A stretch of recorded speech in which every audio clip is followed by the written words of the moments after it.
I'm gonna need your passport, please. Thank you. Family Williams, correct? Yes. The Williams family. These 5 couples have been married under extreme circumstances, so they need to take advantage of this very special time alone. They can't just have fun and go swimming with the dolphins. I mean, that's great, but they really need to have those tough, in-depth conversations to find out who they married so that they can connect on a much deeper level. Because in less than 8 weeks, they're going to have to decide whether they want to stay married or get a divorce. What about you? Whatever your past relationship looked like. My last relationship, he had a child with someone else while we were together.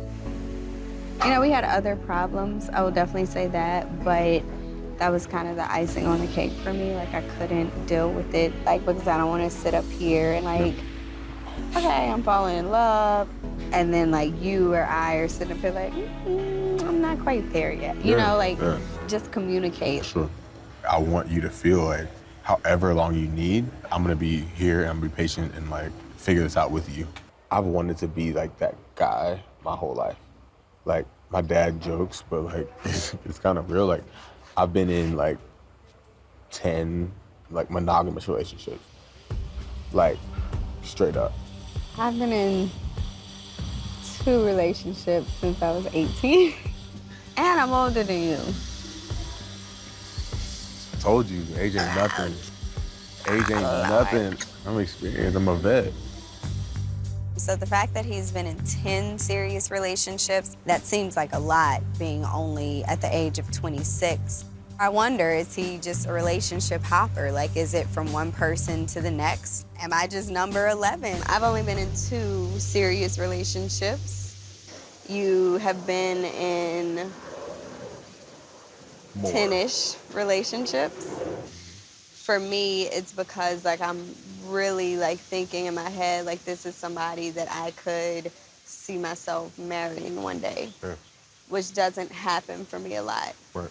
I guess like I want to understand why the amount of relationships that you've had. Yeah, I've always dated with the intention to marry, and so like do whatever it takes to like make it work. And if it doesn't work, it's not serving both of us, like, I want to be able to, like, move forward. To me, I feel like, oh, okay, I know what I want, I know what I don't want. And, like, the last 2 years were, like, me figuring that out for myself. And, like, there were people that were, like, around over the last 2 years, but I was very adamant. I'm like, hey, I'm not going to be in a relationship again until I know that I'm the man that I want to be in a relationship. Because I want my next relationship to be my last. I'm not a serial dater. I happened to meet some really great women and invested myself, and they've invested themselves in relationships. And I think that's what dating is about. It's about figuring out who you're compatible with. And in order to really figure out who I am, what I want, what I don't want, so I can be the man that I want to be for my wife. I guess on the flip of it is, right, so you've had fewer relationships than I have. That could be a concern in terms of like, what does that look like in terms of us interacting, I think is a legitimate concern. I probably will be rusty. Yeah. Like, it's been a while. I think I have a lot of good qualities for a relationship, but I also take my time. That's why communication is just really big for me, because A, I want you to understand how I'm feeling, but I also want to understand like how you're feeling.